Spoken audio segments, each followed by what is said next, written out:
आजिही व अस्हाबिही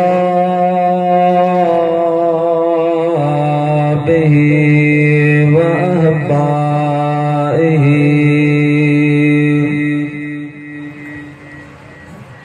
व उलमाए उम्मतिही व सुलहाए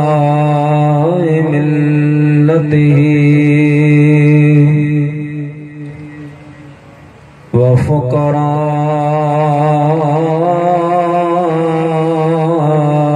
तरीक़तिही अजमाईन।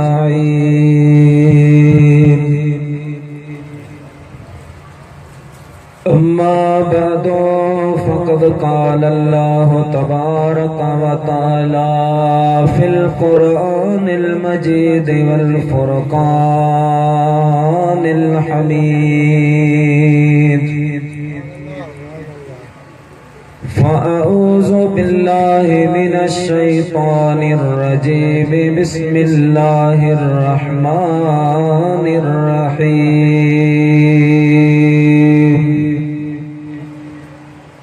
वनुनज़्ज़िलु मिनल क़ुरआनि मा हुवा शिफ़ाउन व रहमतुन लिल मुमिनीन।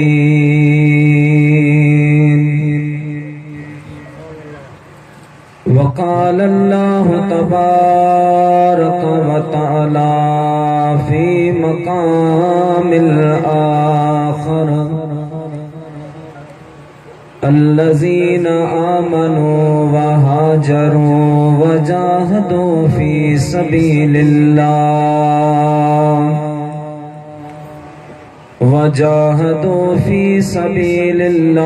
बिअमवालिहिम व अनफुसिहिम अअज़मु दरजतन इंदल्लाह व उलाइका हुमुल फाइज़ून।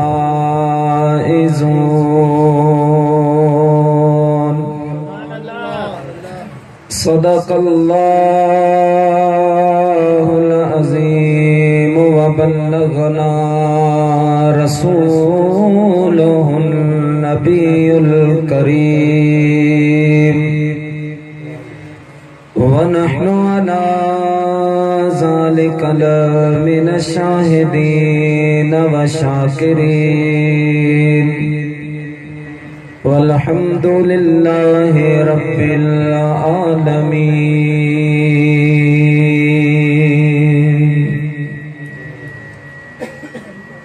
अरबी अर्शन मथे वयो मेहमान रब जो थियो। इय कौन को ब्यो वयो बलगल उला बिकमालिही।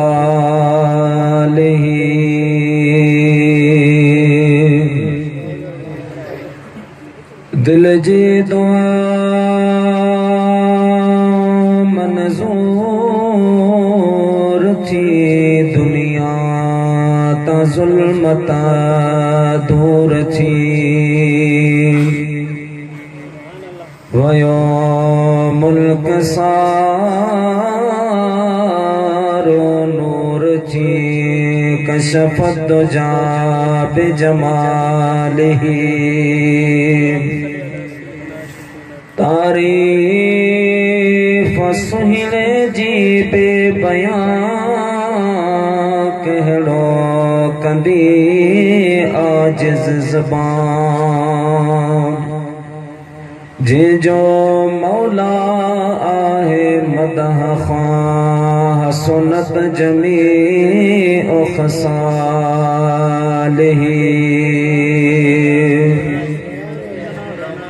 इदरीस जी सबके सदा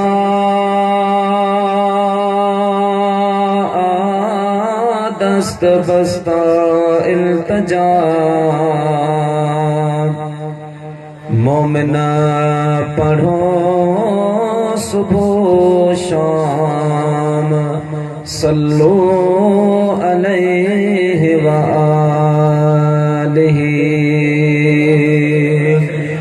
सल्लल्लाहु अलैहि या रसूल अल्लाह वसल्लम अलैका या हबीब अल्लाह सल्लल्लाहु अलैका या रसूल अल्लाह वसल्लम अलैका या हबीब अल्लाह। हमदाई सना खां बाद लायके सब इज्जत व एहतराम स्टेज ते मौजूद बड़े मकाम ऐं मर्तबे वारा उलमाए कराम व हुफ़ाज़े कराम व बिरादराने इस्लाम प्यारा मुसलमान भाईरो अजीजो दोस्तों, अल्लाह रब्बुल आलमीन जे पाक मुक़द्दस कलाम मां चंद कलिमात अमा प्यारन बुजुर्गन नेकन जे सामूं मो आजिज़ बाने अल्लाह जे तिलावत करण जो शरफ हासिल कयो आ, जंहिंजी रोशनीअ में चंद मारूज़ात चंद मोहब्बत वारियूं ॻाल्हियूं मुख्तसर टाइम में तव्हां जी ख़िदमत में अर्ज़ करण जो इरादो आहे। अल्लाह ताला जी बारगाह में दुआ आहे रब्बुल आलमीन मुनाचीज़ गुनाहगार अदना हकीर के मस्कुरा कलिमात जो तर्जुमो ऐं उन्हीअ सां मुतअल्लिक़ चंद ॻाल्हियूं अमा प्यारनि मुसलमान भाइरनि ताईं पहुचाइण जी अल्लाह पाक मूंखे हिम्मत ऐं तौफ़ीक़ नसीब फरमाए। बुद्धि ऐं समझी करे मूं समेत अल्लाह रब्बुल आलमीन तव्हां असां सभिनि खे उन जे मथां अमल जी तौफ़ीक़ अता फरमाए। वमा तौफ़ीक़ी इल्ला बिल्लाहिल अलियुल अज़ीम। प्यारा मुसलमान भाइरो, अॼोको ही अज़ीम शान प्रोग्राम तव्हां असांजे इंतहाई काबिले कदर काबिले फ़ख्र शख्सियत मोहतरमुल मकाम इज्जत माब जनाब मोहम्मद करीम अल मारूफ बहादुर साहब जे साहबजादी जे तकमीले कुरान करीम जे शुक्राने तौर पर यह महफिल मुबारका मुनक़िद कई वई आ। अल्लाह तबारक व तआला असांजी उन नंढड़ी भेण खे कुरान पाक जा अनवार तजलियात व बरकात नसीब फरमाए। रब्बुल आलमीन उन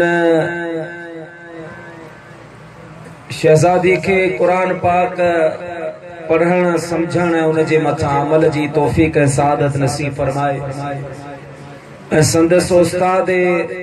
मोहतरम के भी अल्लाह रब्बुल आलमीन उन जो कमा हक हो अजर ऐं सवाब नसीब फरमाए। प्यारा मुसलमान भाइरो, इंसान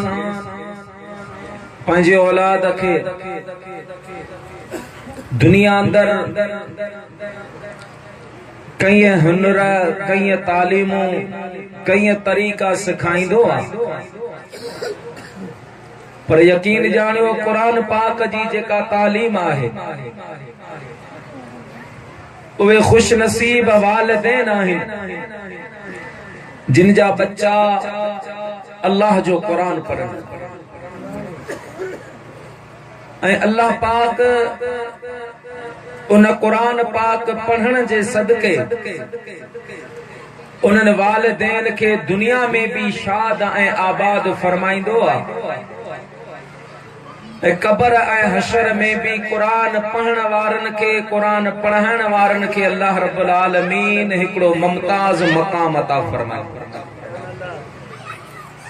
प्यारा दोस्तो, असां वटां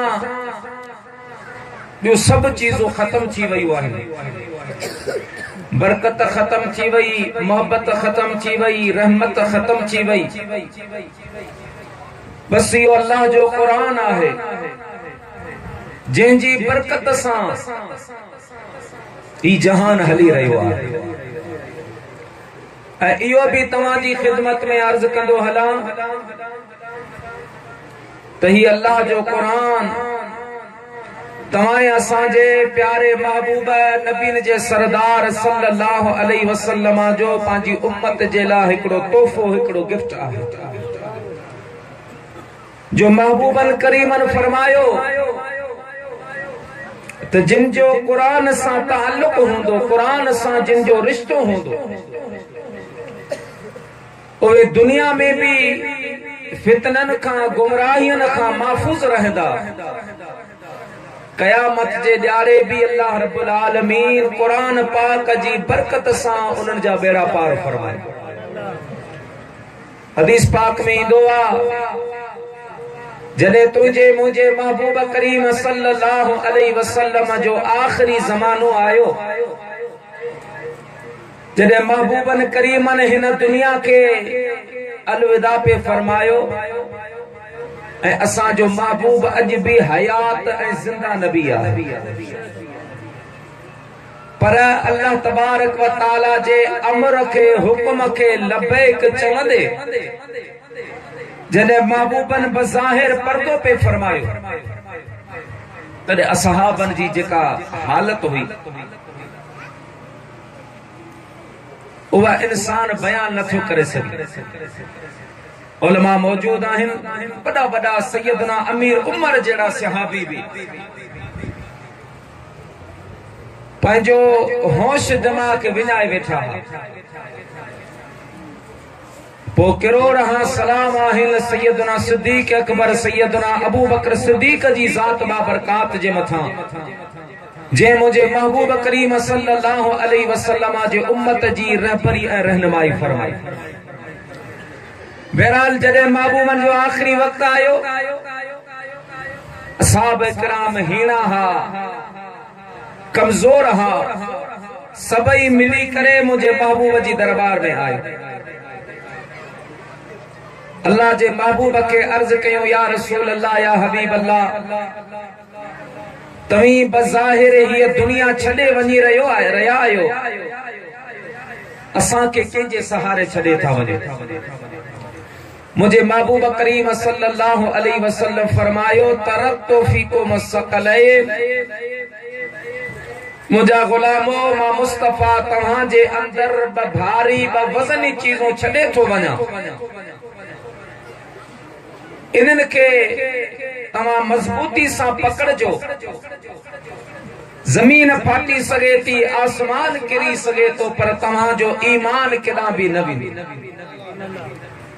सहाबन अर्ज़ कयो, या रसूल अल्लाह, या हबीब अल्लाह, वे ब चीज़ों कहिड़ियूं आहिनि जिन जे दामन सां वाबस्तगी जो अवां हुक्म इनायत अता फरमायो आहे। मुझे महबूब करीम सल्लल्लाहु अलैहि वसल्लम फरमायो, मुझा प्यारा गुलामो, हिकड़ो अल्लाह जो क़ुरान, ॿियो मां मुस्तफा करीम जो अहल बैत, इन्हनि जी दामन सां वाबस्ता रहिजो। क़ुरान जी दामन मां हथ न कढजो, अहल बैत जी दामन मां हथ न कढजो। इहो अल्लाह जो क़ुरान, इहो मुंहिंजो अहल बैत अवां जी दुनिया जे तमाम फितनन खां हिफ़ाज़त फरमाईंदा, क़ब्र में भी तव्हां जा साथी हूंदा, ऐं महशर जे मैदान में भी इहो अल्लाह जो क़ुरान ऐं मुंहिंजो अहल बैत मां मुस्तफा करीम सल्लल्लाहु अलैहि वसल्लम सां अचे हौज़ कौसर ते मिलंदा, ऐं क़ुरान पाक सां मुंहिंजे अहल बैत सां उहे माण्हू भी गॾु हूंदा जिन जा हथ क़ुरान ऐं अहल बैत जी दामन में हूंदा। महबूबन फरमायो, जिनजो क़ुरान जी दामन सां वाबस्तगी हूंदी। और मुंहिंजा प्यारा मुस्लमान भाइरो, इहो अल्लाह जो क़ुरान दुनिया में त साथ ॾींदो आहे। दुनिया में परेशानी अची वञे, अल्लाह जो क़ुरान पढ़, बीमारी अची वञे, अल्लाह जो क़ुरान पढ़। जिते सभई रिश्ता जवाब ॾी वञनि, उते अल्लाह जे क़ुरान सां दिल लॻाए तिलावत जॾहिं कई वेंदी आहे, हदीस पाक में आयो मुझे महबूब करीम सल्लल्लाहु अलैहि वसल्लम इरशाद फरमायो जे जगह ते अल्लाह जो कुरान पढ़बो आ उन जगह जे मथा अल्लाह जी रहमत जा वस्कार थींदा आहिन अल्लाह जा रहमत जा मलाइका नाज़िल थींदा आहिन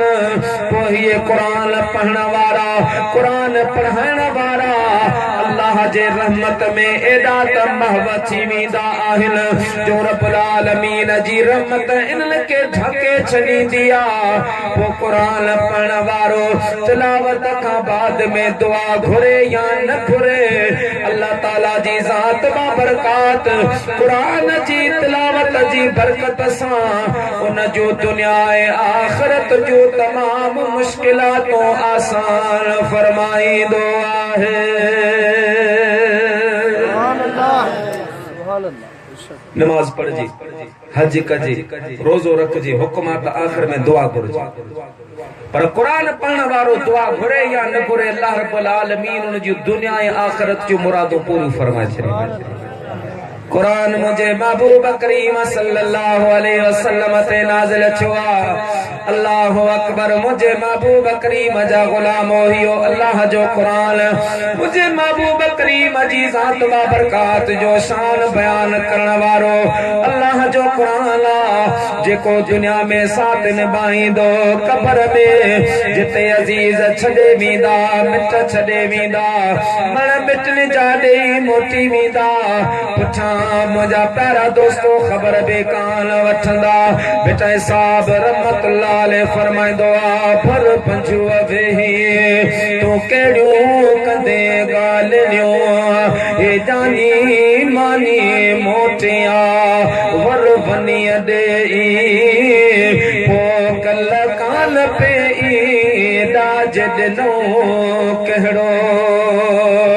तुझा मुझा अजीज करीब तो सामो सामो पतकण वारा तुझे मुझे हुक्म ते लबेक चवण वारा जॾहिं मण मिटण जा वारे हलिया वेंदा जिते इंसान अकेलो हूंदो आहे केर बि हुन जे कम न ईंदो आहे ऊंधा जो मरकज़ कब्र आहे गर्मीअ जो मरकज़ कब्र आहे वहशत ऐं ख़ौफ़ जो मरकज़ कब्र आहे मुंहिंजा प्यारा दोस्तो इंसान उन कब्र में ख़ौफ़ ज़दा हूंदो अचानक उन जी कब्र में हिकिड़ो सुहिणी सूरत वारो जवान रोशन थींदो अचे हिन मरण वारे जे पासे में वेंदो जंहिंजी रोशनीअ सां तव्हां हथ निगाह उन जी कब्र रोशन ऐं मुनवर थी पवंदे आहे बाबू ने फरमाया पूरी कब्र रोशन थी पवंदी मरण वारो उन शख्स खां पुछंदो अदा तो केरा मुझी कब्र के तो अचे रोशन कयो आ अज त मिट छॾे विया माइट छॾे विया जिनी प्यार दे कयो जवान पाले करो से हलिया विया मिटीअ जे हवाले जिनी प्यार दे कयो जवान पाले करो से हलिया विया कब्र जे हवाले जिनी प्यार दे जनाजे में आया भरे पेर पाभी सदा जन सिंगारो बढ़िया से एकाधी जाम खत्मा तजी खा के डाले जिन प्यार दे कयो जवान पाले करो से हलिया विया मिटीअ जे हवाले जिन प्यार दे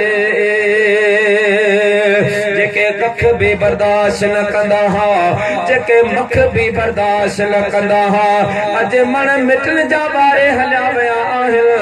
क़ब्र में छॾे विया आहिनि तो केरु जे अचे मुंहिंजे क़ब्र खे रोशन कयो आहे मुंहिंजा प्यारा दोस्तो वो अचण वारो चवंदो ओ मरण वारा गम न कर मां तुंहिंजो दुनिया जो दोस्त आहियां ऐं तुंहिंजो दोस्त दोस्ती निभाइण आयो आहियां चवंदो आहियां तो तोखे सुञाणा त नथो मूं तोखे कॾहिं ॾिठो न आहे प्यारा मुस्लमान ॿाहिरो अचण वारो चवंदो दुनिया में मुंहिंजी ॿी सूरत हुई अॼु मुंहिंजी ॿी सूरत आहे मुर्दो पुछंदो अदा केरु पंहिंजो मुकमल तारीफ़ ॿुधा प्यारा मुस्लमान ॿाहिरो इहो सुहिणी सूरत वारो चवंदो मरण वारा गम न कर मां दुनिया वारो तुंहिंजो ॿियो दोस्त कोन आहियां पर मां अल्लाह जो क़ुरान आहियां तुंहिंजी दुनिया में मूंसां दोस्ती होंदे हुए तुंहिंजी दुनिया में मूंसां यारी होंदे हुए तूं मुंहिंजी तिलावत कंदो हुए कॾहिं राति जो कॾहिं ॾींहं जो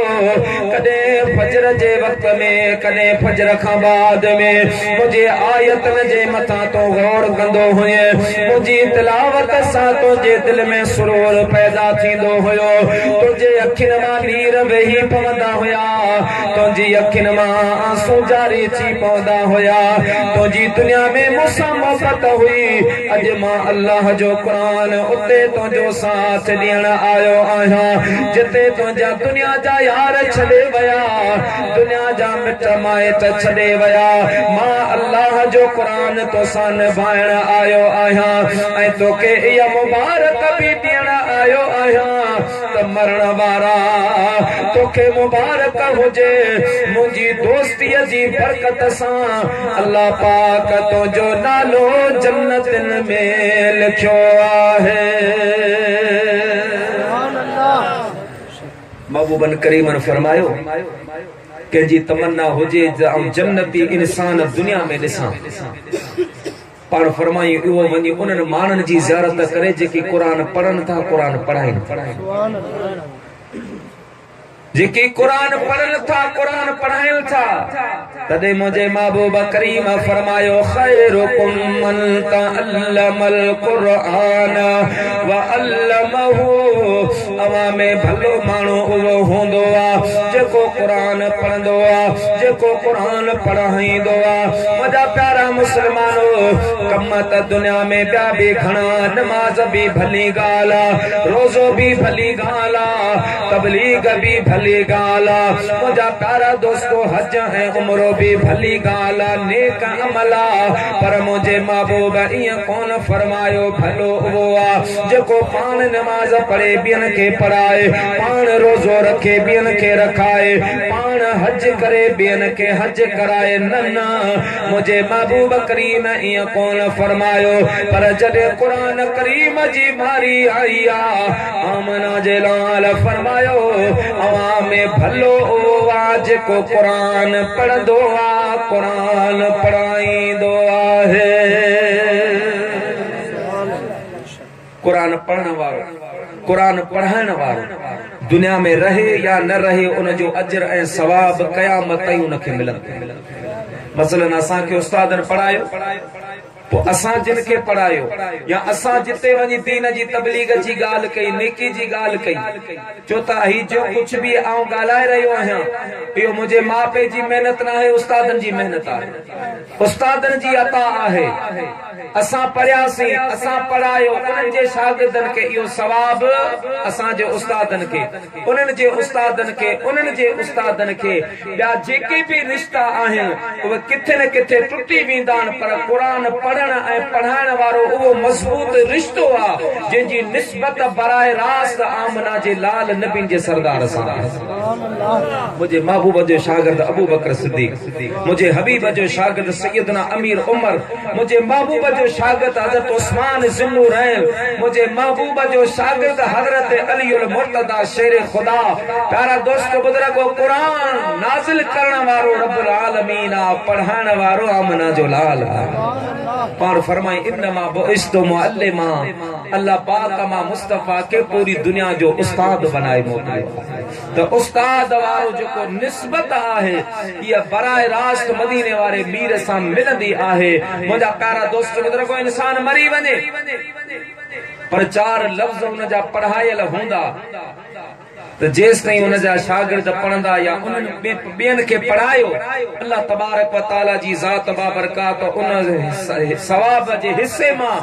उन उस्ताद खे भी हिस्सो अता फरमाईंदो जंहिंजे सबक सदके सां जंहिंजे सबब सां अॼु क़ुरान पाक जी तालीम जारी है सारी। ये अल्लाह जो कुरान इन सां मोहब्बत इन सां लगाओ इन सां ताल्लुक जिन जो भी होंदो कुरान दुनिया में निभाइंदो क़ब्र में निभाइंदो मशर जे मैदान में मुझे महबूब करीम फरमायो त अल्लाह जो कुरान पंहिंजे पढ़ण वारनि खे ॻोल्हे ॻोल्हे तलाश करे अल्लाह जी बारगाह में वठी ईंदो सिफारिशूं कराए पाण सां गॾु जन्नत में वठी वेंदो। कुरान का मामूली चीज ना है। कुरान जो कदर पुछणो आ तो मुझे महबूबा का पुछ मुझे महबूबा जे असहाबन का पुछ या औलियाए कामिलीन का पुछ जिन मुझा प्यारा मुसलमान भाइरो कुरान पाक सां दिल लगाए आ कुरान पाक सां उन मोहब्बत कए आ। कुरान पाक ही ओ किताब आ जे पढ़ण जो त सवाब आ। सुभान अल्लाह मुझे महबूब करीम सल्लल्लाहु अलैहि वसल्लम जो फरमान आ कुरान पढ़ण वारो जॾहिं कुरान पढ़ंदो आ जे वक्त में वो तालिब इल्म पढ़ंदो आ अलिफ लाम मीम मुझे महबूब करीम फरमायो अलिफ लाम मीम तालिब इल्म जे वक्त में पढ़ंदो आ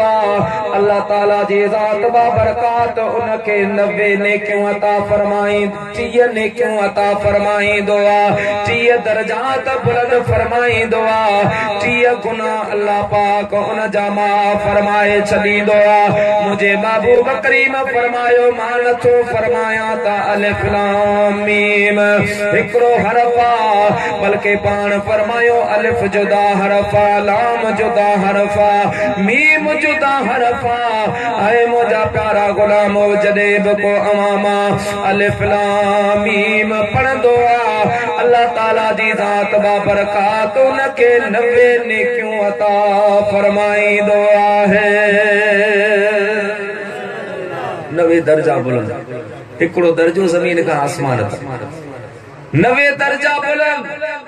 90 गुना माफ थी वञन। मुंहिंजा महबूब करीम जा गुलाम आमना जे लाल नबी जे सरदार फरमायो कुरान पढ़ण वारो पंहिंजी आदत बनाए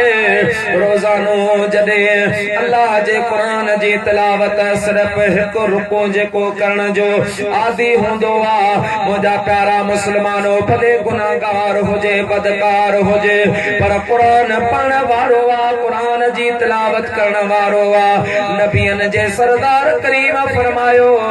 जॾहिं उन जे सकरात जो वक्त ईंदो आहे अल्लाह पाक उनखे ईमान जी सलामती अता फरमाईंदो आहे। हिकु रुको पाण जो जेको आदि उनखे अल्लाह रब्बुल आलमीन सकरात जे वक्त में ईमान जी सलामती नसीब फरमाई। ये वॾी बिशारत आहे। वॾा वॾा नमाज़ी वॾा वॾा गाज़ी वॾा वॾा सखी सकरात जे वक्त में उन जा कदम लड़खड़ाजी वेंदा आहिनि ईमान खां हथ धोई वहंदा आहिनि पर मुंहिंजा प्यारा मुस्लमान भाइरो कुरान पढ़ण वारो अल्लाह जे कुरान जे तिलावत करण वारो जेके अल्लाह ताला ईमान जी सलामती अता फरमाईंदो अर्ज़ पे कयम त कुरान पढ़ण बि इबादत आहे कुरान ॾिसण बि इबादत आहे कुरान पाक जो अदब बि इबादत आहे कुरान पाक जो पुछण भी इबादत आ त कुरान पाक जो अदब भी इबादत आहे। सैयदना इमाम अहमद बिन हंबल रज़ियल्लाहु ताला अन्हु साईं के वफात का बाद में के मानो ख्वाब में ॾिठो पाण फरमाए त क़िबला अल्लाह पाक तो सा छा मामलो फरमायो पाण फरमायो अल्लाह ताला मूंखे माफ़ करे छॾे साईं कहिड़े अमल जे करे पाण फरमा लगा ॿिया त अमल पंहिंजी जा पर हिकिड़ी रात मां पंहिंजे दोस्त जी बैठक ते वियो हुयुसि पंहिंजे दोस्त सां मुलाक़ात करण जे लाइ दोस्त सां मारका कंदे कचारियूं कंदे काफ़ी वक्त गुज़री वियो उन खां बाद में मुंहिंजे दोस्त मूंखे चयो अहमद बिन हंबल ये बिस्तरा हियो पानी ये तुंहिंजी ज़रूरत जूं चीज़ूं आहिनि इहो कमरो तुंहिंजे हवाले मां वञी पंहिंजे घर सुम्हां थो पाण फरमाइनि पिया मां वुज़ू करे उन कमरे में अची बीठो आहियां त बरकातो नफ़िल पढ़ी मां आराम फरमाया पाण फरमाए त बरकातो नफ़िल पढ़ी मां जो दुआ वरती आहे ॾिसां त उन कमरे में अल्लाह जो क़ुरान रखियो आहे मूं दिल में सोचो हिन कमरे में अल्लाह जो क़ुरान रखियो इते जेकर गफ़लत वारी निंड सुम्हां त इहो मुनासिब न पोइ सोच न त क़ुरान पाक खणी कमरे खां ॿाहिरि रखां पर वरी दिल में ख्याल आयो अहमद बिन हंबल पंहिंजे आराम जे करे पंहिंजे निंड जे करे तव्हां अल्लाह जे क़ुरान पाक खे ॿाहिरि था कढो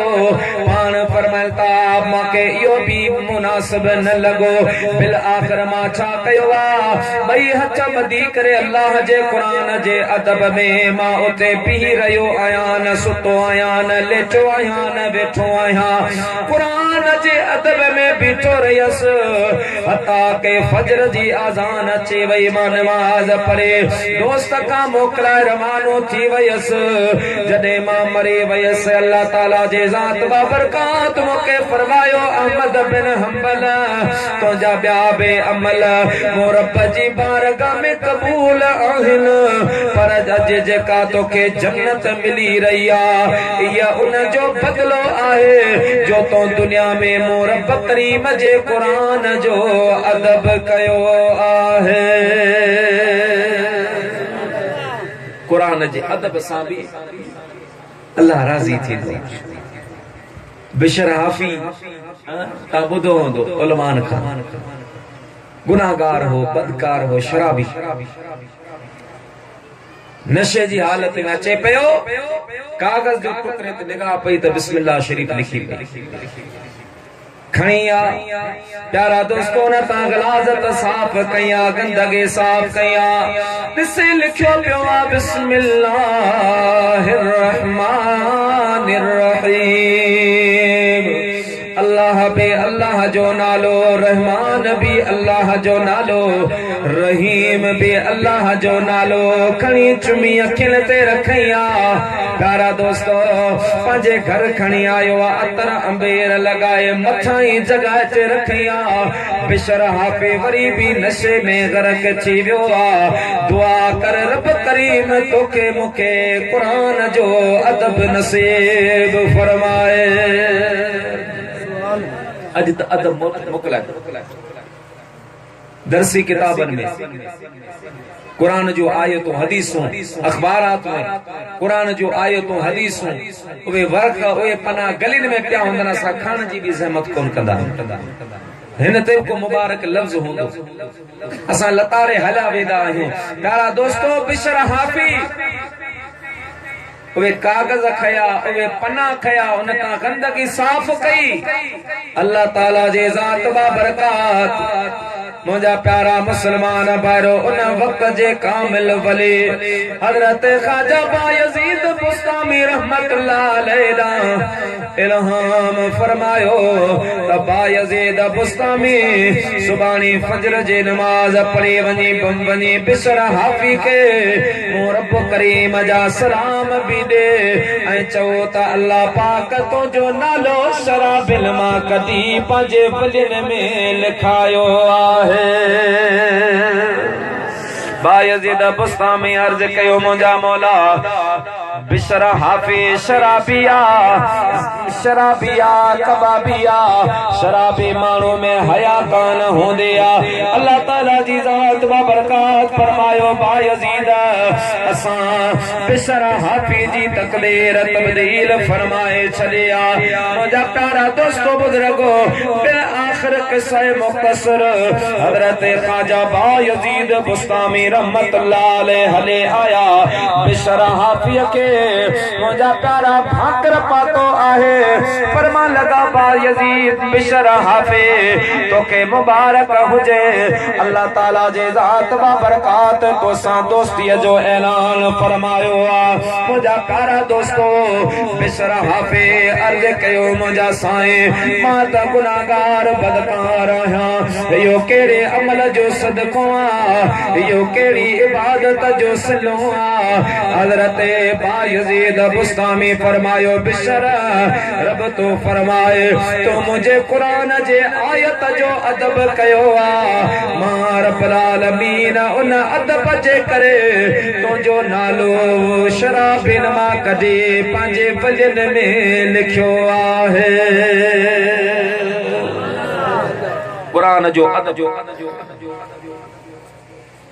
अल्लाह तबारक व तआला तवां सां के नसीब फरमाए प्यारा मुसलमान भाइरो हज़रत इमाम शाफी रहमतुल्लाह अलैह सांजी खिदमत में एकड़ो शख्स आयो अर्ज की क़िबला मुखे औलाद कोन थे थियो ऐं पोइ मूं मन्नत मनी अल्लाह जी बारगाह में अर्ज कयो मुंहिंजा मौला मूंखे धीअ या पुट मिले मां उनखे दुनिया जी हर चीज ॾींदुसि शादी जे मौके ते जहेज में हर शइ ॾींदुसि का बि अहिड़ी शइ न हूंदी जेका मां पंहिंजे धीअ या पुट खे न ॾियां ओ मुंहिंजा साईं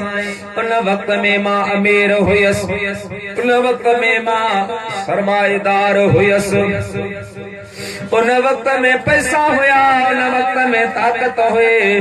पर मुंहिंजा क़िबला मां जो पासा बासी अल्लाह पाक मूंखे हिकिड़ी न्याणी अता फरमाई आहे उहा जवान आहे उन जे शादीअ जा ॾींहं क़रीब आहिनि मां त पासा बासी आहे हाणे इहा पास कीअं पूरी थींदी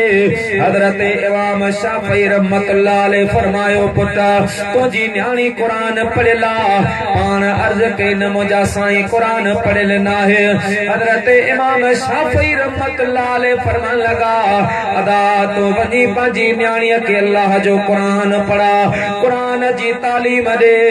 ऐं जॾहिं उन जी शादी अचे रुख़्सती जो टाइम अचे उन वक़्त में तो पंहिंजी धीअ खे अल्लाह जो क़ुरान तोहफ़े में ॾिजां ॼण तो दुनिया जी हर नेमत पंहिंजी धीअ खे ॾिनी आहे कुरान पढ़ा उनखां बाद पंहिंजी न्याणी खे शादी जे मौके ते जहेज में अल्लाह जो कुरान ॾे ॼण तो दुनिया जी हर चीज पंहिंजी न्याणी खे ॾिनी आहे पंहिंजी धीअ खे ॾिनी आहे मुंहिंजा मुस्लमान ही अल्लाह जो कुरान आहे जेको तव्हां ऐं असांजे लाइ अल्लाह रब्बुल आलमीन जी ज़ात बाबरकात हिकिड़ो रहबरी ऐं रहनुमाई जो तरीक़ो बनाए करे गाइड बुक आहे तव्हां ऐं असांजे लाइ अल्लाह जो क़ुरान ज़िंदगी कीअं गुज़ारजे इबादत कीअं कजे नमाज़ कीअं पढ़जे रोज़ो कीअं रखजे अल्लाह पाक सां कीअं क़ुर्ब हासिल कजे महबूब करीम सां कीअं मिलजे अल्लाह जे वलिन सां कीअं मिलजे अल्लाह ताला जी ज़ात बाबरकात जो क़ुरान तुंहिंजे मुंहिंजी रहबरी कंदो आहे तुंहिंजी मुंहिंजी रहनुमाई कंदो आहे यो अल्लाह जो कुरान जे कने मुझा प्यारा दोस्तों बुजुर्गो इनके गौर सां ॾिसजे मोहब्बत वारी निगाह सां ॾिसजे त हिन कुरान जे हर आयत में हर हरफ में अल्लाह पाक जी वहदानियत बयान थियल आहे हिन कुरान के जे कने अदब ऐं मोहब्बत सां ॾिसजे हिन जे हर आयत हर हरफ में मुझे महबूब करीम जो शान बयान थियल आहे हिन कुरान पाक जे के जे कदे मोहब्बत ऐं अक़ीदत जे निगाह सां ॾिसबो आहे हिन क़ुरान जी हर आयत में मुझे महबूब करीम जे उम्मत जो शान बयान चल आहे। अल गर्ज अल मक़सद दुनिया ऐं आखिरत जो हर नेमतों अच्छाइयों भलाइयों अल्लाह ताला जी ज़ात बाबरकात पंहिंजे क़ुरान में जमा फरमायूं आहिनि। पढ़ो सल्लल्लाहु अलैहि रसूल अल्लाह वसल्लम अलैका या हबीब अल्लाह। कुरान जिन पढ़ियो अल्लाह तबारक व तआला जी ज़ात बाबरकात उन्हनि खे हर नेमत अता फरमाए। तारीख़ हिंदुस्तान में ईंदो मुग़लनि जे दौर में हिंदुस्तान जो हिकिड़ो गैर मुस्लिम माण्हू हो, अमीर कबीर माण्हू हो। उन जी औलाद में हिकिड़ी धीअ हुई। पोइ हुन चाहियो त मां पंहिंजी धीअ खे हिकिड़ी वॾी शख्सियत बणाया, उनखे दुनिया जी हर तालीम ॾियां। इन इरादे सां इन नियत सां हुन पंहिंजी धीअ खे मुंहिंजा प्यारा मुस्लमान भाइरो हर दुनिया जी तालीम ॾिनी आहे। उर्दू अंग्रेज़ी उन ज़माने जो जेके भी ज़बानूं हुयूं उहे सभई पंहिंजी धीअ खे पढ़ायूं। अरबी भी पढ़ाई आहे पर आख़िर में फारसी रहिजी वई आहे। हाणे सोचे पियो त मां पंहिंजी धीअ खे फारसी कीअं पढ़ायां, कंहिंखां पढ़ायां। ख़बर पई आहे त दिल्लीअ जे शहर में हिकिड़ो आलिम दीन रहंदो आहे जेको फारसीअ जो माहिर आहे। फारसी आहे बुज़ुर्गान दीन जी ज़बान आहे। जिन पढ़ी आहे उन खां पुछी ॾिसो। हज़रत ख्वाजा शम्स तबरेज़ रहमतुल्लाह अलैह, मौलाना अब्दुर्रहमान, मौलाना जलालुद्दीन रूमी रहमतुल्लाह अलैह, शम्स तबरेज़ मजज़ूब, जलालुद्दीन रूमी रहमतुल्लाह अलैह आलिम दीन। चौंदा तो उल्टी चाल चलते हैं दीवान गाने इश्क, आंखों को बंद करते हैं दीदार के वास्ते। एक मर्तबा मौलाना जलालुद्दीन रूमी रहमतुल्लाह अलैह मदरसे में हदीस को पढ़ाए। काल काल रसूलुल्लाह सल्लल्लाहु अलैहि वसल्लम। हज़रत शम्स तबरेज़ रहमतुल्लाह अलैह आयो, अची मथां बीठो। साईं हदीस पढ़ाई पे, हदीस जो दर्स हलंदो आहे दौरे हदीस में। साईं वारा पढ़िया कलाक ॾेढ जो पीरियड हूंदो आहे बुखारी शरीफ जो। साईं हदीस पढ़ाए जॾहिं ख़ामोश थिया, किताब बंदि कयो, शम्स तबरेज़ पुछियो साईं का ई चीज़ ई छा आहे? मौलाना जलालुद्दीन रूमी रहमतुल्लाह अलैह फरमाए त ई इल्म कालस्त के तो नमे दाने जी फ़कीर यो इल्म काल आहे जेके तो नथो जानी, कि तुंहिंजे सम्झ जी ॻाल्हि न आहे। तूं वञी माण्हुनि जे दरनि तां मानी खा वञे पाणी पे,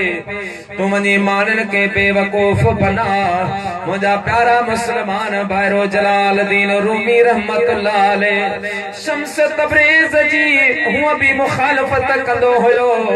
अॼु जो मदरसे में आयो आहे शागिर्दनि जे साम्हूं बि साईं शम्स तबरेज़ रहमतुल्लाह अलैह के घटि वधि कलिमा ॻाल्हाया। हज़रत मौलाना जलालुद्दीन रूमी रहमतुल्लाह अलैह पंहिंजे घर रवाना छा शम्स तबरेज़ रहमतुल्लाह अलैह छा कयो आहे? हज़रत मौलाना जलालुद्दीन रूमी रहमतुल्लाह अलैह जा जेके भी दरसे कलमी किताब हा उहे सभई किताब खणी मदरसे जे पासे में हिकिड़ो तलाउ आहे, उन पाणीअ जे तलाउ में किताब लारे छॾिया आहिनि। सब किताबुनि में फिटा करे तो किताब पानी में किरिया। साईं जे मदरसे जा तालिब भॼंदा विया वञे। साईं हज़रत जलालुद्दीन रूमी रहमतुल्लाह अलैह के ॿुधायो आहे क़िबला हिकिड़ो फ़क़ीर आयो आहे, ओ जे तव्हां सां ॻाल्हायो पे अवां उनखे मदरसे में धमकी बि ॾिनी, अवां उन सां तलख़ कलाम बि फरमायो हुयो। अवां जे वञण खां बाद में उन फकीर तो जा किताब खणी सभई पानी में विझी छॾिया आहिनि। हज़रत मौलाना जलालुद्दीन रूमी रहमतुल्लाह अलैह घरां जो निकितो आ, लठ साईं जे हथ में आ। ॾिसे त शम्स तबरेज़ उन पाणीअ जे तलाह जे पासे में बीठो आहे। साईं उन सां ठहे तो अॻ में कोन हे जो लठ खई तो साईं शम्स तबरेज़ भॼण लॻो। मौलाना जलालुद्दीन रूमी रहमतुल्लाह अलैह फरमाए तो त आऊं पंहिंजी मुकम्मल स्पीड में पियो वञा, शम्स तबरेज़ पंहिंजी नॉर्मल स्पीड सां हले पियो, पुॼा न पियो। हले हले थकी पयसि। इतरे में उन फकीर मूंखे चयो मौलवी ॻाल्हि ॿुध, जेकॾहिं मूंखे तूं मार न ॾी, जे तूं मूंखे मार न ॾी त मां इहे किताब तोखे साबित कढी ॾियण लाइ तयार आहियां। मुंहिंजा प्यारा दोस्त बुज़ुर्गो साईं फरमायो मुंहिंजो वाइदो आहे तोखे न मारींदुसि, हल मूंखे किताब कढी ॾे। शम्स तबरेज़ रहमतुल्लाह अलैह आयो आहे, उन पाणीअ जे तलाह जे पासे में वेही करे मुंहिंजा प्यारा पाणीअ में हथ विझी करे हीअं जो किताब कढियो आहे, उनखे छंडियो आहे, झाड़ियो आहे त बजाए पाणीअ जे उन किताब मां वारी छणी रही आहे। पानी मां का चीज निकरे उन मां पानी टपकण खपे। हा पर शम्स तबरेज़ कढी जो उनखे छंडियो त उन मां मिटी पई करे, खुश्क मिट्टी। मौलाना रूमी रहमतुल्लाह अलैह फरमायो फकीर ई चीज ही छाहे?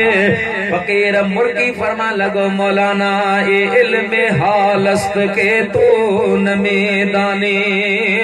ओ मौलवी शम्स मौलाना जलालुद्दीन रूमी यो इल्म हाला जेके तो नथो जाने, यो इल्म पंहिंजे मीरास में कोन मिलंदो आ, यो इल्म मुझे बाबू बकरीम जे दरवाजे तां मिलंदो आहे। शम्स तबरेज़ जी साईं मुखालफत कई, मान के जलीदो हो त बाबा इन जे पुठा न हलो, हिन के घर अचण न ॾियो, हिन सां कचारी न करियो। जॾहिं किताब कढी ॾिनई तॾहिं हक़ जो साम्हूं आयो त अहले हक़ जो उसूल आहे उहे हक़ खे तस्लीम कंदा। मौलाना जलालुद्दीन रूमी रहमतुल्लाह अलैह साईं जे कदमनि ते किरी पियो, अर्ज़ करण लॻो साईं मांखे पंहिंजो मुरीद बना, मांखे पंहिंजो खादिम बना, मांखे तुंहिंजो मुरीद बना। हज़रत मौलाना जलालुद्दीन रूमी रहमतुल्लाह अलैह खे मुंहिंजा प्यारा दोस्तो हज़रत शम्स तबरेज़ रहमतुल्लाह अलैह मुरीद बनायो आ। साईं के मदरसे में विहारियो वियो। चंद ॾींहं खां बाद में जॾहिं सफ़र ते निकिता त रूम जे बाज़ार वारा ॾिसंदे हैरान थी विया, सुभान अल्लाह अॼु शम्स तबरेज़ अॻियां वञी रहियो आ, उन जी जुती मुबारक ऐं साईं जे कपड़नि वारो बैग मौलाना जलालुद्दीन रूमी खणी पुठियां वञी रहियो आहे। मानन जो क़िबला ही छा अवां त झलींदा हा त हिन फ़कीर जे करीब न अचो, अॼु पाण पियो हुन जे पुठियां वञी। हाणे फरमान लॻा मौलवी हरगिज़ न शुद मौलाए रूम ता गुलामे शम्स तबरेज़ी न शुद। पाण फरमान लॻा ऐं मूंखां पुछण वारो तेसी जलालुद्दीन रूमी मौलवी थी न तो सघे जेसी अल्लाह वारे जे दामन सां वाबस्तगी इख्तियार नथो करे। मां जो शम्स तबरेज़ सां हथ मिलायो आ, इन फ़कीर मुंहिंजे हथ खे मदीने वारे मीर सां मिलाए छॾियो आहे। अल्लाह जा बाना, अल्लाह जा कामिल बाना जेके आहिनि उनजी ज़बान फारसी आहे, फारसी महबूब ज़बान आहे। बहरहाल मुंहिंजा प्यारा मुस्लमान ॿारो उन गैर मुस्लिम ॿुधो त दिल्ली जी बाज़ार में हिकिड़ो आलिम रहंदो आहे, मौलवी रहंदो आहे। फारसी जो माहिरा उनके घुराया चवण लगो मौलवी साहब तमा रोजानू मुझे घर ईंदा करो मुझी थिया उनके तमा फारसी पढ़ाईंदा करो फारसी जी तालीम ॾींदा करो अवां के माकूल उन जो वजीफो मिलंदो मुझा प्यारा दोस्तो बुजुर्गो मौलवी साहब आयो आ हिकड़ी फारसी पढ़ाई आ बेदी फारसी पढ़ाई आ टेडी फारसी पढ़ाई आहे मुझा प्यारा दोस्तो हफ्ते ॾेढ का बाद में उन न्याणी उन धिया मौलवी साहब के फरमायो मौलवी साहब हिकड़ो कर्म कर मेहरबानी फरमा मुके सिर्फ फारसी न पढ़ा मुके अल्लाह जो कुरान भी पढ़ायो बोली साहब फरमायो तमा तो कुरान पढ़ने जला मुसलमान के लाजमी है अजे तू मुसलमान थींदी ता गरीब मानू या तो जो पी मग मारा छदी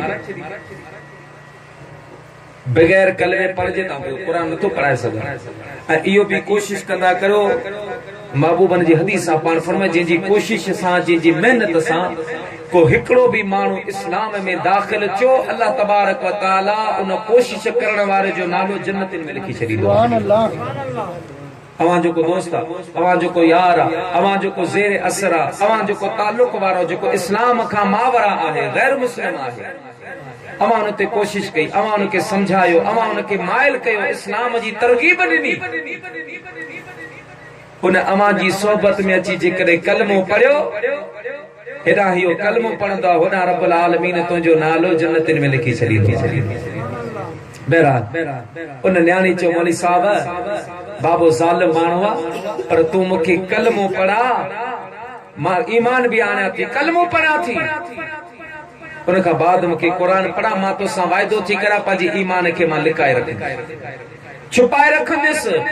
ओ मौलवी साहब न तुंहिंजो नालो ईंदो न मां इस्लाम के ज़ाहिर कंदुसि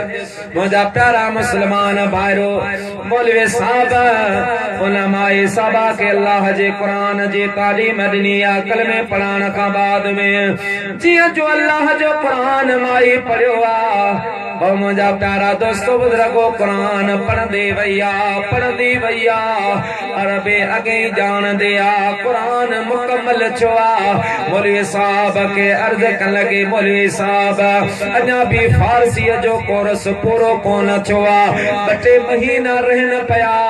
मेहरबानी कर मुके रसूल दो जहां जे हदीस में पढ़ा कुरान जो तफसीर महबूबन जी हदीस माई साहबा जने मुझे महबूब करीम जो हदीसो पढ़ियो जने अबू बकर सिद्दीक जो इश्क पढ़ियो जने अमीर उमर जो मुझा प्यारा दोस्तो बुजुर्गो मोहब्बत जा दास्तान पढ़िया जने सुहेब रूमी बिलाल हबशी जा हजरत माई साहबा वाक़ियात पढ़िया मुझे महबूब करीम जे हुस्न जी तारीफ कदे सैयदना अबू हुरैरे जे ज़बानी बुधी कदे अम्मा आयशा सिद्दीका जो रवायतों पढ़ियूं आहिनि कदे हजरत सुमरा बिन जुंदब जो रवायतों पढ़ियूं आहिनि कदे अमीर उमर जो रवायतों कदे मौलाए कायनात जो रवायतों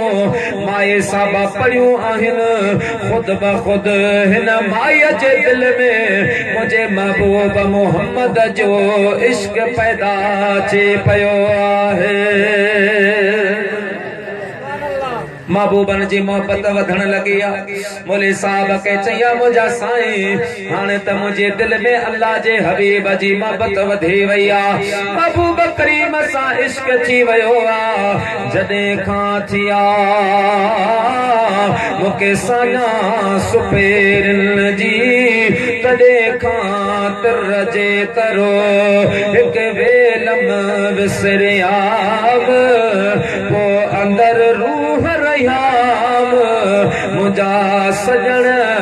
उता को करे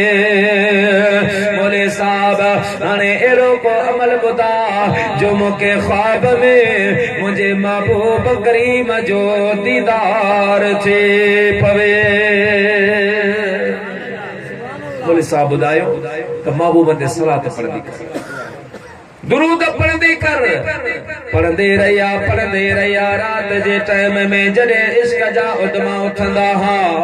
माए साहबा मुंहिंजा प्यारा दोस्तो बुजुर्गो रोई उथंदे हुए माण्हू पुछंदा हा माए खैरा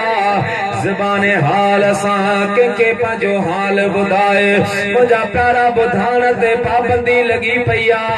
पर दिल में चवंदे हुए अजब आधी रात जो मूंखे सुहिणो सरवर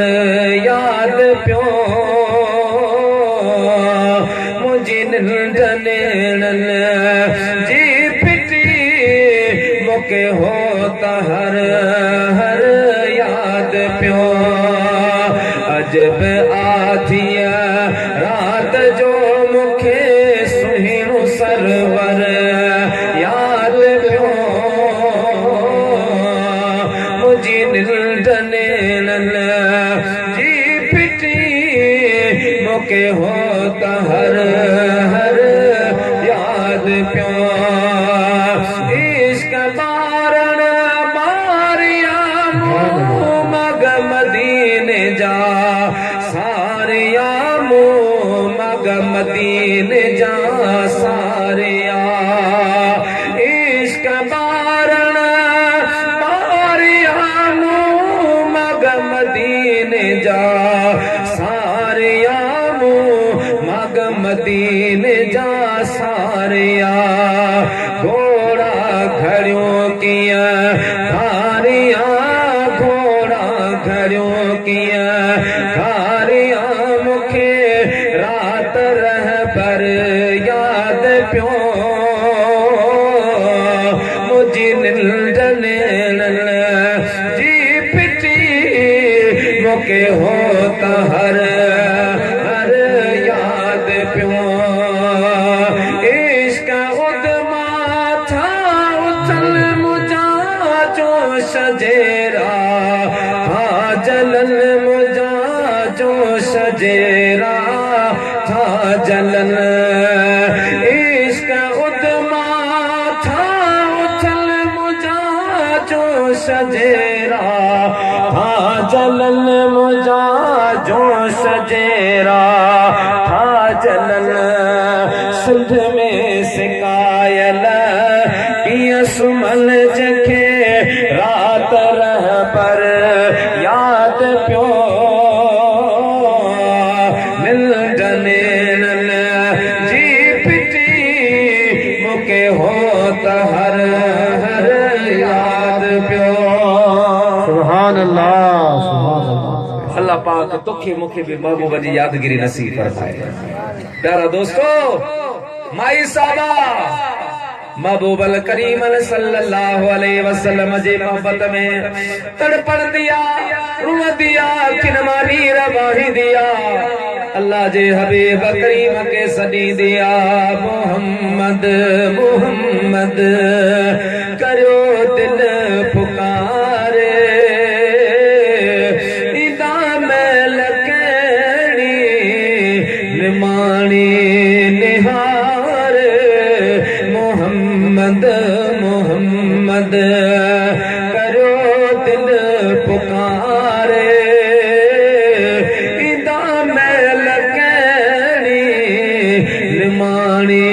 निहार मोहम्मद मोहम्मद सुभान अल्लाह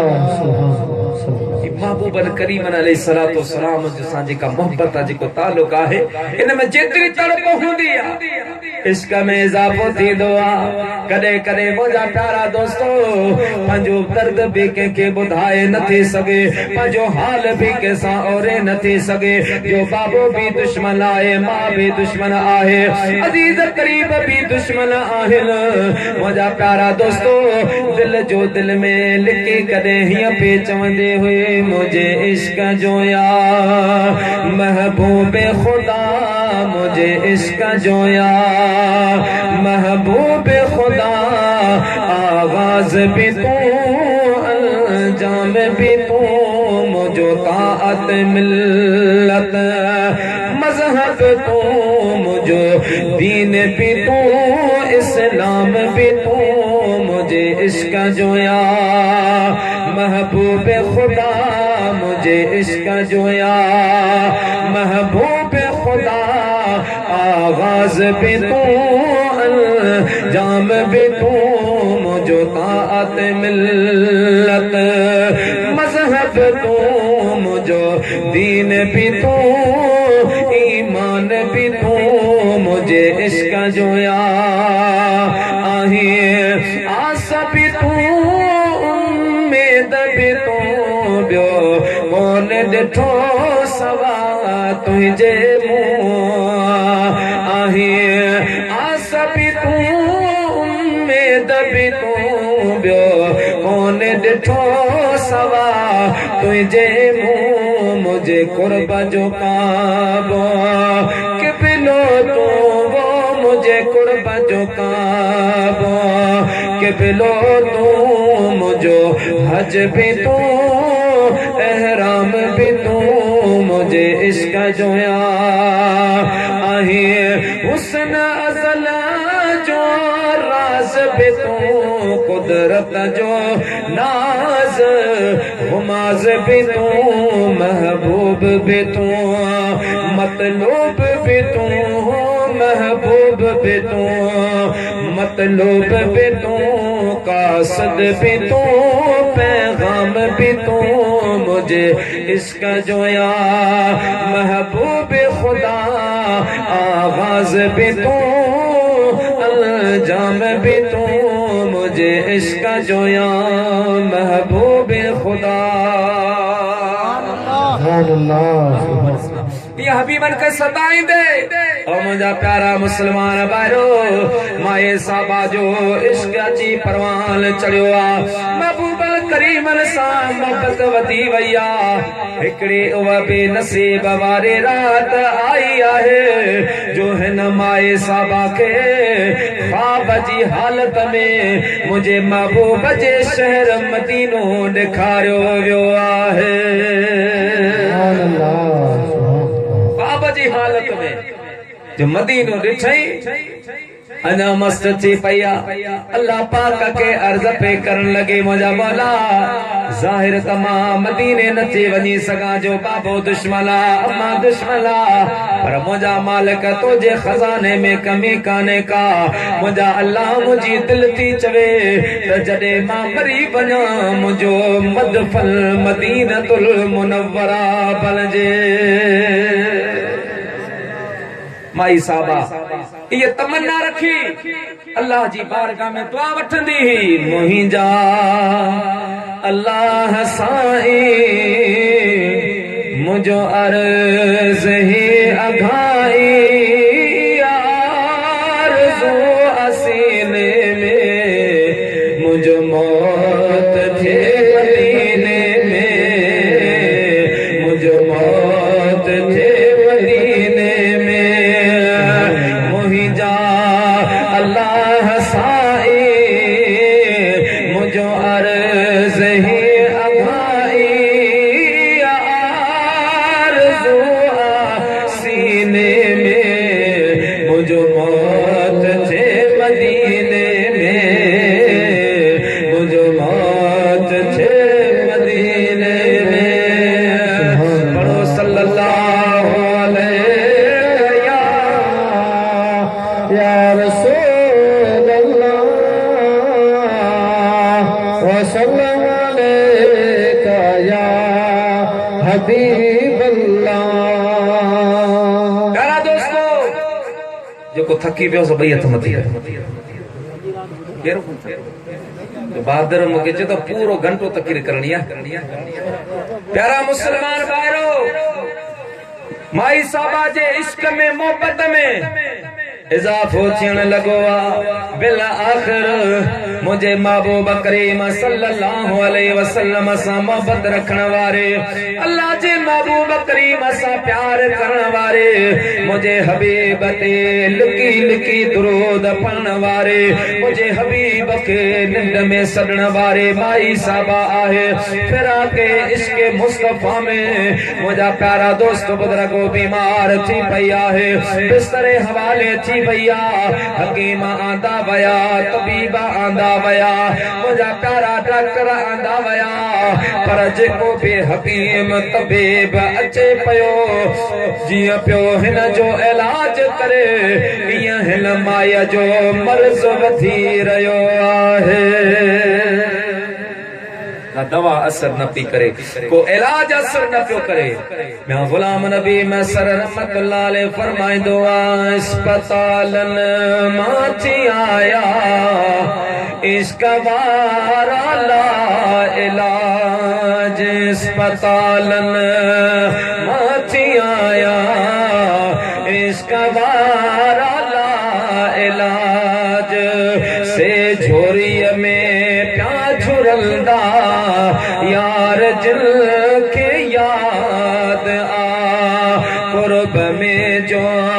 कैद छो सो ला दवा लाचार आ बिरह जे बीमारी वारन जी दवा दीदार आ जिल के फिराका दिल के छाक जो पीना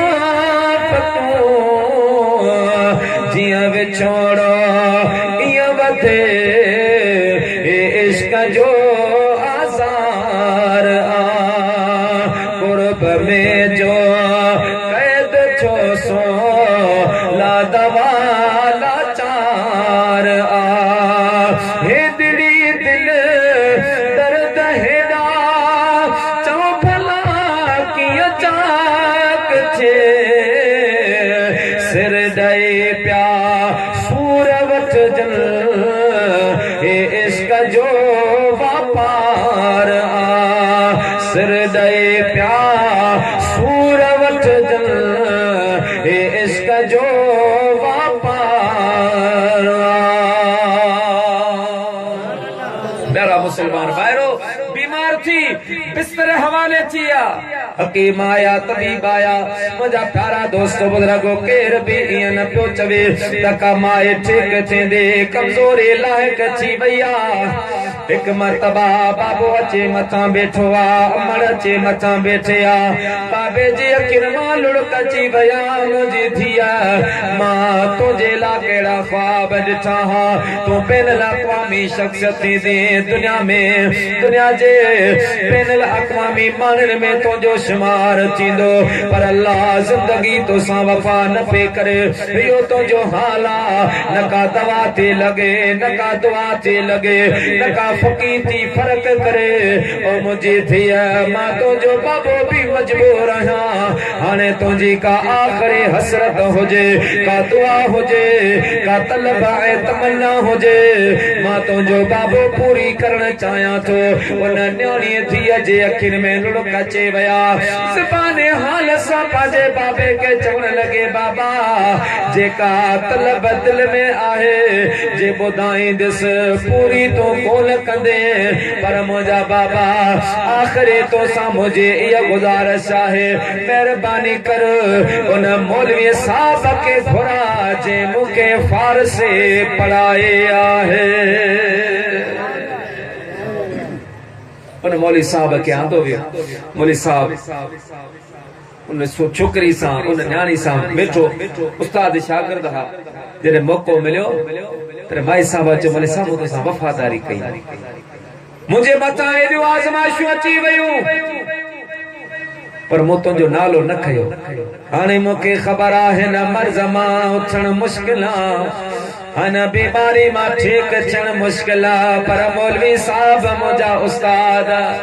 तू मुझो उस्ताद आई मुझो वालिद आई वालिदैन पंहिंजे बचन जे मथा शफीक हूंदा आहिनि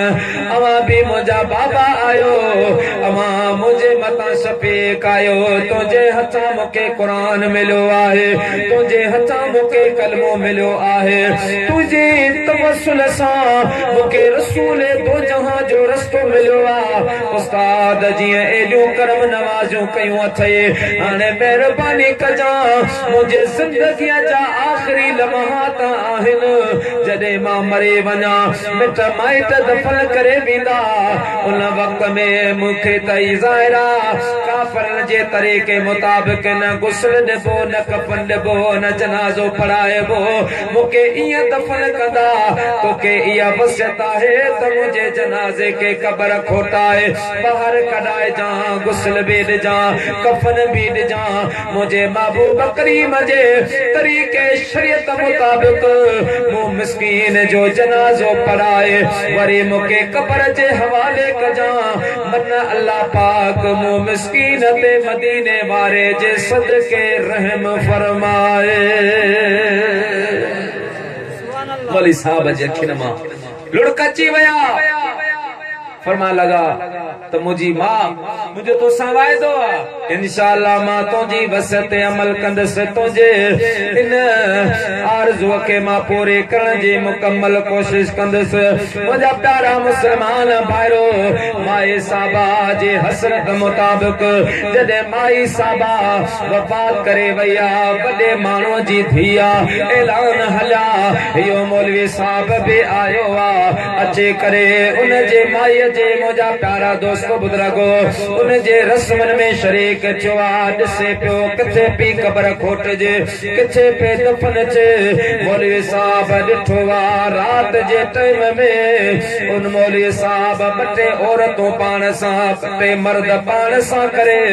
अचे उन माई साहबा जे क़बर खोटाई आहे ॾिसनि त उन क़बर में माईअ जो जनाज़ो नाहे बल्कि हिकिड़े हबशीअ जो लाश पियो आहे अल्लाह मार्शदुल कादरी किताब में लिखियो आहे हबशी जो लाश पियो आहे मौलवी साहब के शागिर्दनि चयो साईं भुलिजी तो कोन विया कि न ख़बर इहा ई आहे जॾहिं उन हबशी खे ॾिठो वियो त उन जो हिकिड़ो सुञाणंदो माण्हू निकिरी उन चयो त बाबा हीअ त फलानो माण्हू आहे बतौर मिसाल वो ही तो गनी या खास के लिए दुरा गोठ जो हिन जो हिते जनाज़ो बाब मुंहिंजा प्यारा दोस्त बुज़ुर्ग चवण लगा हाणे हलूं था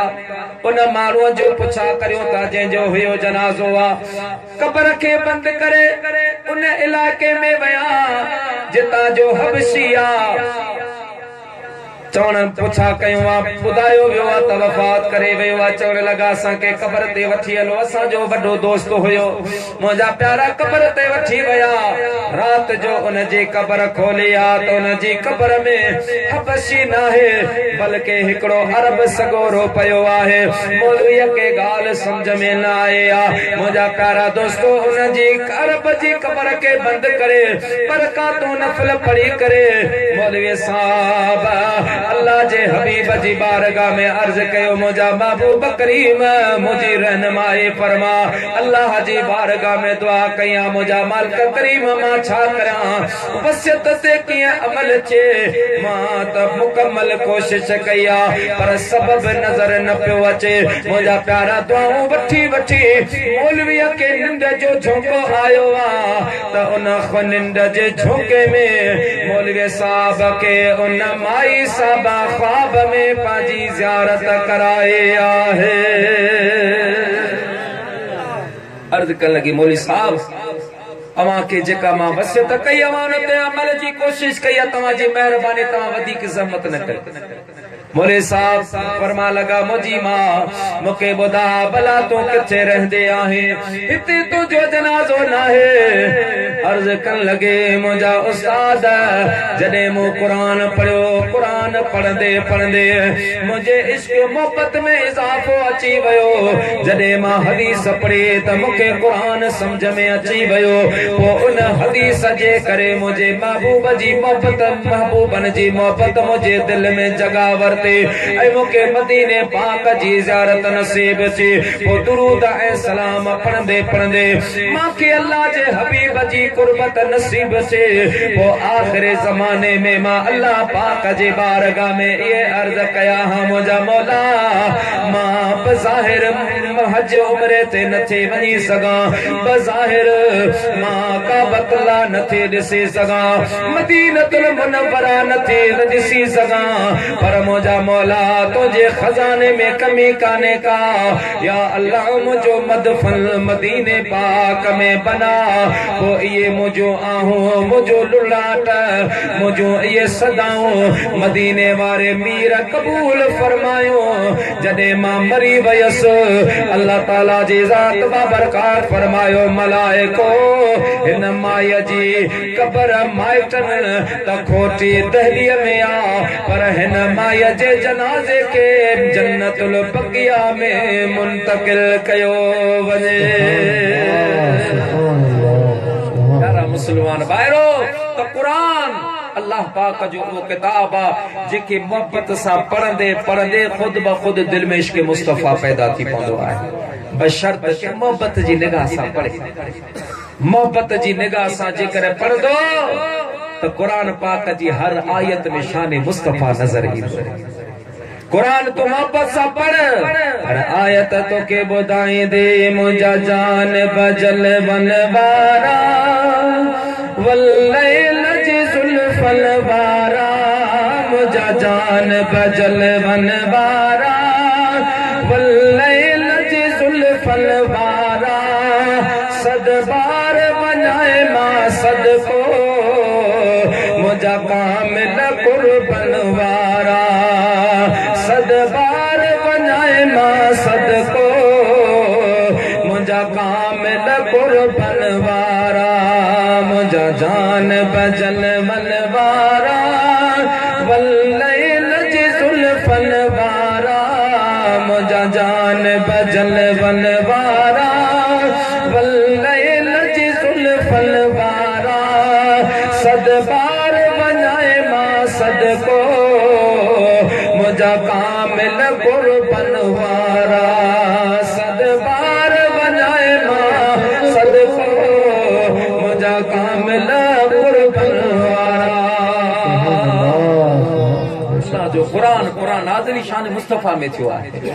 नमाज रोज़ो हज ज़कात इबादत अल्लाह जी आ मुझा प्यारा दोस्तों बुजुर्गो फर्ज त खुदा अज़्ज़ व जल जो आ पर कुरान पाक में अल्लाह पाक तो जे मुझे महबूब जे शान मुताबिक नमाज फर्ज कया रसूल तो जहां जे शान मुताबिक रोज़ो फर्ज कयो आ मुझा प्यारा मुसलमान भाइरो पांजी लम कुरान सा लगा पांजे बच्चन के कुरान पढ़ा ये तो जा बच्चा कुरान पढ़दा मदीने वारे मीर फरमायो जदे कयामत जो ॾाढो थींदो कुरान पढ़ण वारा जदे महशर जे मैदान में ईंदा इन्हनि जा चेहरा ईअं चमकंदा जीअं चोॾींहं जा चंड चमकंदा आहिनि इन्हनि जे वालिदैन खे अल्लाह ताला जी ज़ात बाबरकात मुंहिंजा प्यारा मुसलमान भाइरो इज़त वारा ताज पाराईंदो जे एडी त रोशनी हूंदी जो महशर जे मैदान वारा हैरान परेशान थींदा ये केर आहिनि नबी आहिनि वली आहिनि सिद्दीक़ आहिनि शहीद आहिनि इन्हनि खे ये ताज पाराया विया आहिनि उन ॾींहुं जवाब ॿियो केर कोन ॾींदो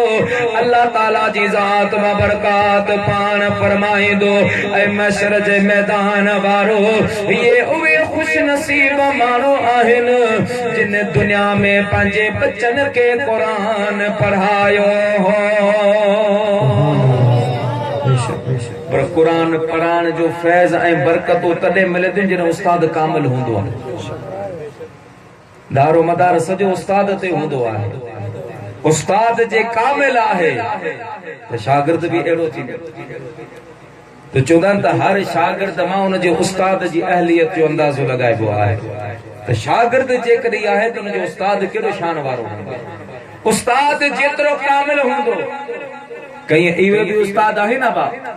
कुरान भी पढ़ाइन था पर शागिर्दन के रसूलुल्लाह जो गुस्ताख बनाइन था ओए भी तो उस्ताद आहिन जेके कुरान त पढ़ाइन था पर पांजे शागिर्दन के चवंदा त नबी पाक अलैहि सलातो सलाम जे अहल बैत में हसनैन करीमैन मा खातून जन्नत शामिल ना है ओए भी तो उस्ताद आहिन जेके कुरान त पढ़ाइन था पर चवन था त नबी करीम अलैहि सलातो सलाम जे ज़ाहिर विसाल का बाद सबा साहबी फिरी वया सवाए हजरत अली जे कुरान तो वे भी पढ़ाइन था पर कुरान हकीकत में उन उस्ताद जो पढ़ाइण आहे जेको पाण भी कामिल हुजे त पंहिंजे शागिर्द खे भी कामिल बनाए वो उन निगाह सां पढ़ाए। हा उस्ताद जेकर कामिल आहे हज़रत ख्वाजा निज़ामुद्दीन औलिया महबूब इलाही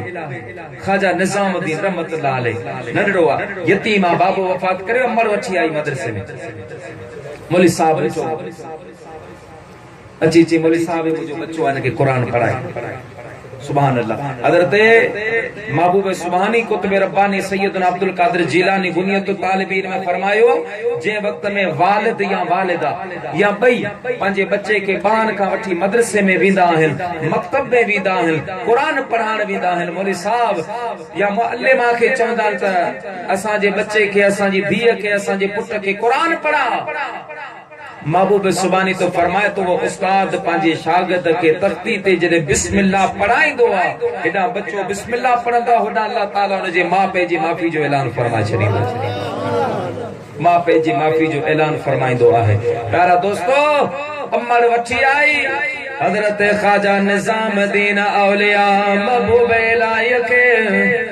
उस्ताद वट छड़े वया मौलवी साहब यो मुझो बच्चो आ सैयद ज़ादो आहे आली नबिया औलाद अलिया अवाहन के कुरान पढ़ाए जो मुझा प्यारा दोस्तों बुजुर्गो इल्म पढ़ाए जो अम्मा छड़े रवानी थी वया उस्ताद कमल मा फारग थे निजामुद्दीन औलिया के फरमा लगा निजाम असा जे मदरसे में तालीम हलंदियो आहिनि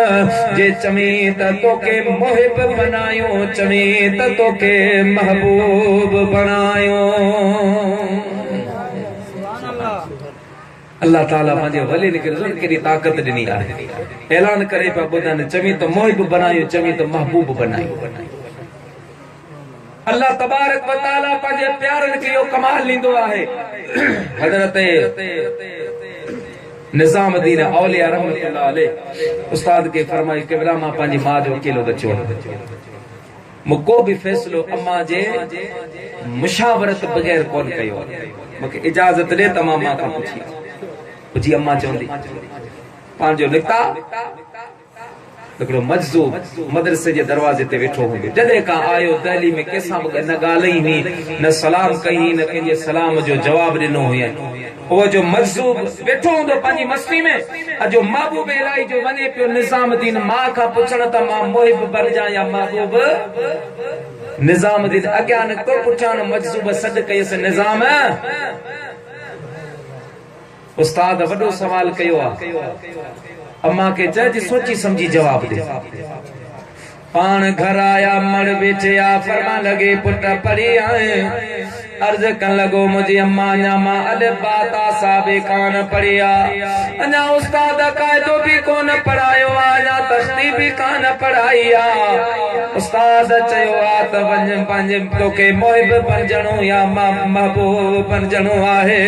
मुझी मां तोखां पुछण आयो आहियां मां मुहिब बणजा या महबूब बणजा। मुझा प्यारा दोस्तो मां बगैर सोचण जे फरमान लगी और निजाम वनी उस्ताद के चो असा के मुहिब बणजणो नाहे असा के महबूब बनायो वने। पान अर्ज के अम्मा मुहिब महबूब में कड़ो फर्क मां फरमाए तो पुट मुहिब हिन दुनिया ते अगर को बनियो आ त सिर्फ सैयद शुहदा इमाम आली मकाम सैयदना इमाम हुसैन बनियो जो मुहिब बनियो इमाम हुसैन जे मता केडा जबलन जेडा इम्तिहान अचे वया बच्चा कोना पया बाहर कोना पया वतन छड़नो पयो महबूब करीम सल्लल्लाहु अलैहि वसल्लम जे नवासे के केडा इम्तिहान बर्दाश्त करना पया। बेटा साहब रहमतुल्लाह अलैहि फरमाइंदो आ दोस्त क्वाहे दादला तो मुहिब मारा ए हासन खलीलन के सख्तों सहा है अल्लाह अल्लाह बेनियाज सा करे जा चाहे नहीं मंज आहे यार ऊनी गा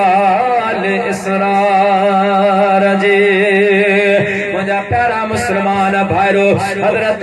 महबूबे औलिया निजामुद्दीन आयो उस्ताद के चया उस्ताद अम्मा चवे पे असा के मोहिब नाहे बणजणो असा के महबूब बनायो वने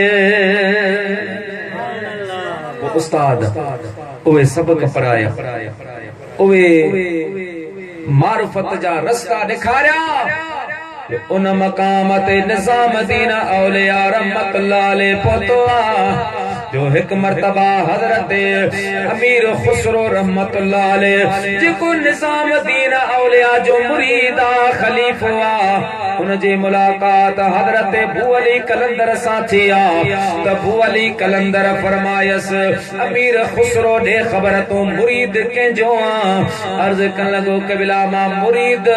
हजरत निजामुद्दीन महबूब औलिया जो मुरीद आया बू अली कलंदर अमीर खुसरो के तानो है चले तू निजाम जो मुरीदा जी हाउ से अफसोस से चाचो जी तो एड़े पीर जो मुरीद ही जेके असा कदे भी रसूलुल्लाह जी कचहरी में न डिठो महबूब जी महफिल में असा उनके कोन डिठो आ फकीर मशवरो तो जाए वनी एड़े पीर जो मुरीद थी जेके रसूलुल्लाह जी महफिल नसीब हो बड़ी गाला अमीर खुसरो जरे ये गाल बुधी अची ख्वाजा निजामुद्दीन खैर के क़िबला जी बू अली कलंदर ये तानो दिनो पान फरमाई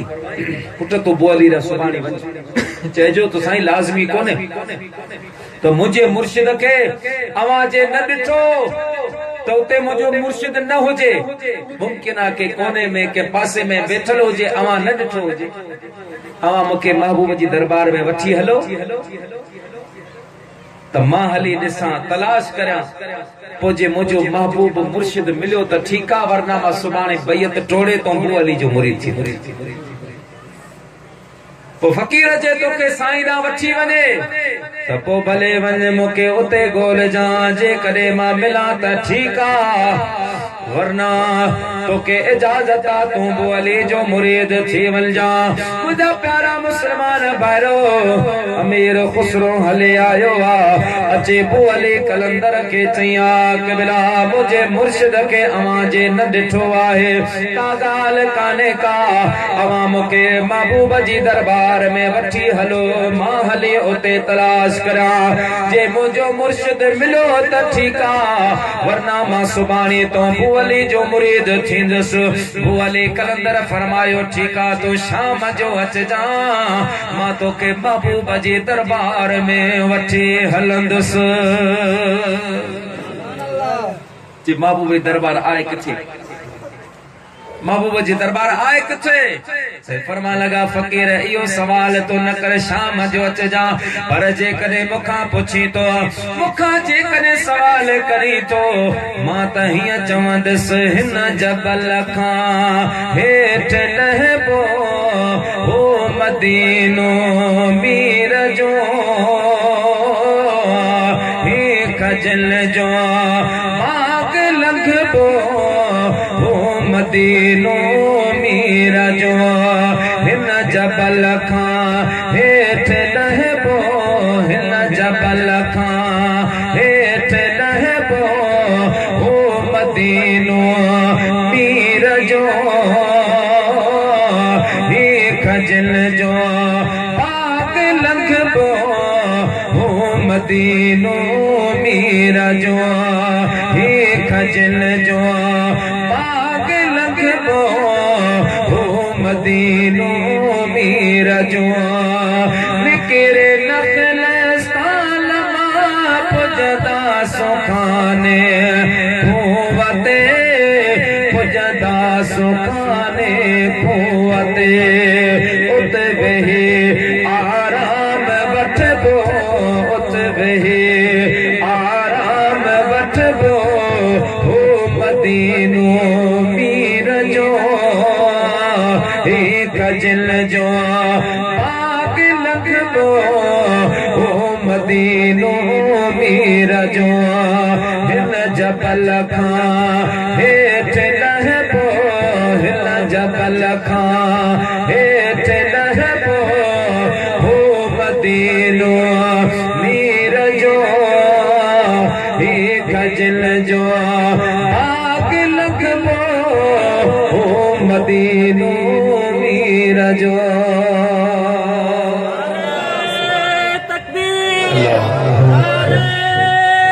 रिसाला तहकीक हैदरी पीर सुन्नत। प्यारा मुसलमान भाइयों, वो अली कलंदर फरमाते शाम जो अच जा ओ मुंहिंजा प्यारा मुसलमान भाइयों, अमीर खुसरो रहमतुल्लाह अलैह शाम जे वक्त में आयो आ। वो अली कलंदर पंहिंजे चादर उनजे मुंह तां मथे तां विझी फरमा लगा अखियों बंद कर, अखियों बंद करे। मुंहिंजा प्यारा दोस्त बुजुर्गो थोड़ी देर का बाद में पान फरमायो अखियों खोल। जे अमीर खुसरो रहमतुल्लाह अलैह अखियों खोले तो सुभान अल्लाह, मुझे महबूब करीम जे महफिल में बीठो आहे, मुझे हबीब करीम जे दरबार लगी पैया, मुझे महबूब जी कचहरी लगी पैया। अबू बकर सिद्दीक बे वेठो आ, अमीर उमर बे वेठो आ। जिस वक्त से उनकी खिदमत में अबू बकर उमर उस्मान अली, जिस वक्त से उनकी खिदमत में अबू बकर उमर उस्मान अली, उस वक्त रसूल अकरम के दरबार का आलम क्या होगा। जब हुस्न था उनका जलवा नमा अनवार का आलम क्या होगा। हर कोई है बिन देखे पिला दीदार का आलम क्या होगा। चाहे तो इशारों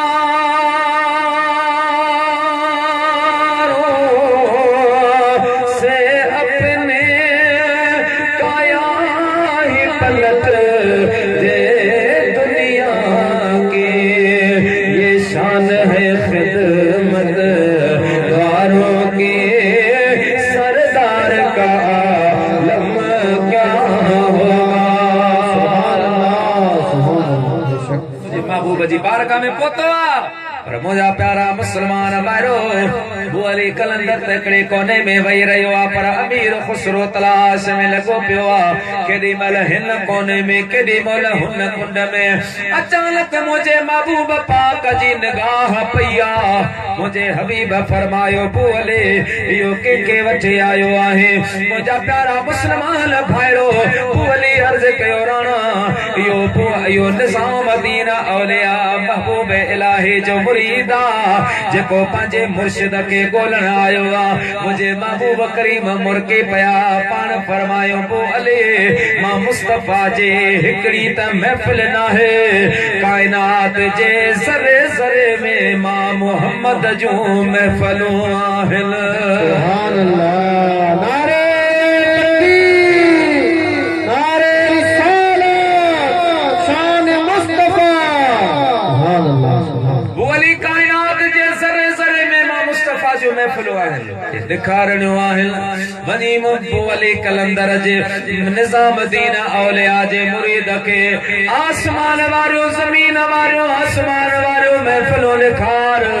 कायनात जे ज़रे ज़रे में मां मुस्तफा जे महफिला तने चबुआ गुलल बूटन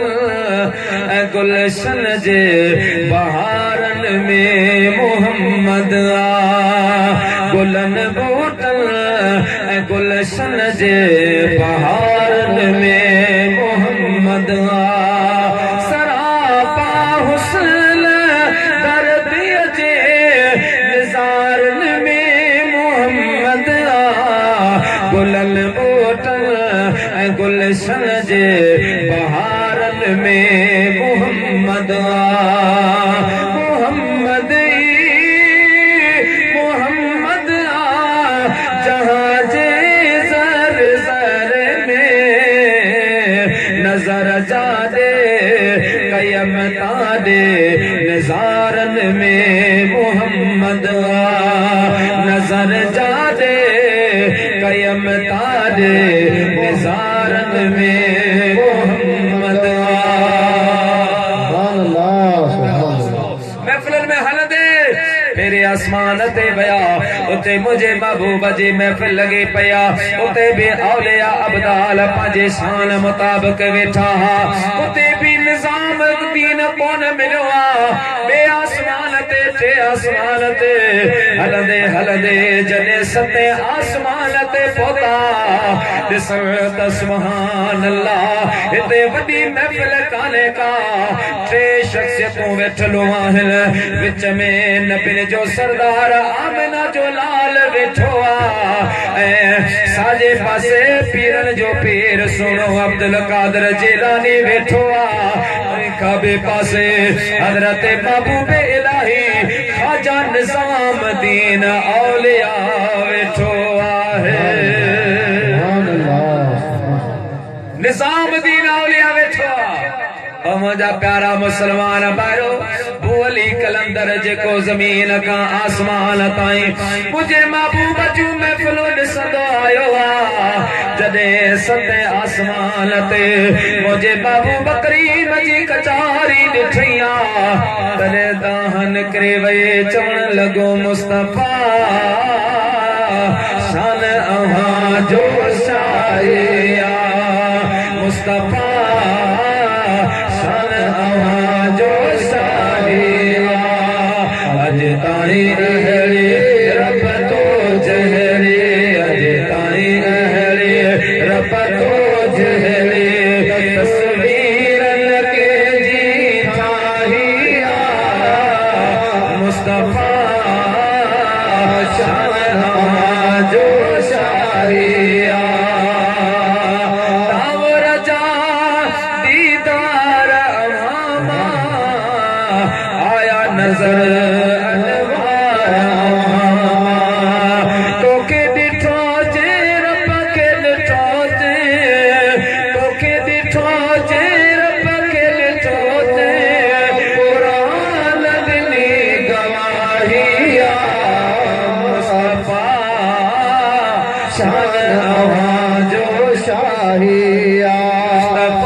निजामुद्दीन औलिया जे मुरीद जी निगाह पंजे मुर्शिद ते पया अखिन मां लुढ़क वही पया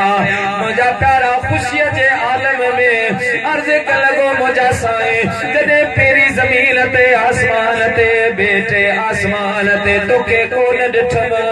दिल में अल्लाह तो जाने केड़ा वसवसा पैदा थी वया केड़ा ख्यालात अची वया पर मुझा साईं जदे हिते तोखे ॾिठो तॾे दिल बाग बहार अची पई आहे ओ मुझा कामिल मुर्शिद इहो फैज़ किथां मिलो इहो मकाम किथां मिलो त निजामुद्दीन औलिया मुर्की फरमा लगा ओ मुझा मुरीद इहो निजाम जो कमाल नाहे निजाम जे कामिल उस्ताद जो कमाल आहे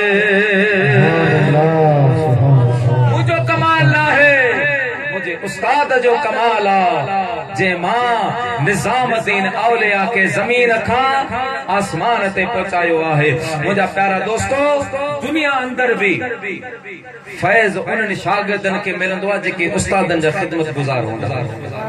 उस्तादन जो अदब कंदा नबी पाक फरमायो अल अबाउ सलासुन हर माण्हू जा टे पे आहिनि मन वलदक जे जाओ मन ज़वजक जे शादी कराई पांजी धीअ ॾिनी सुसर मन अल्लमक जे पढ़ाई पर अॻियां हदीस में पाण फरमाई वो खैरो अबाओ को मन अल्लमक अमा जो बेहतरीन बाबो वो आहे जे अमा के इल्म पढ़ाई जे अमा के कुरान ॾिनो जे अमा के रसूलुल्लाह जो रस्तो ॾेखारियो मुंहिंजा प्यारा दोस्तो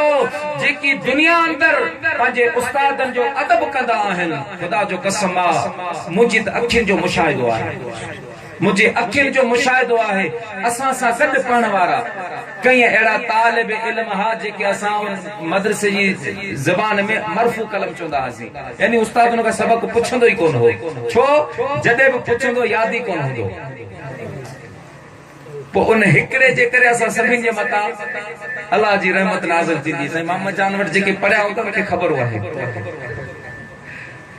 पाण फरमाईंदा त मूं वटि ॿ चीज़ूं कोन्हे, हिकिड़ो रहम कोन्हे, ॿी छुटी कोन्हे।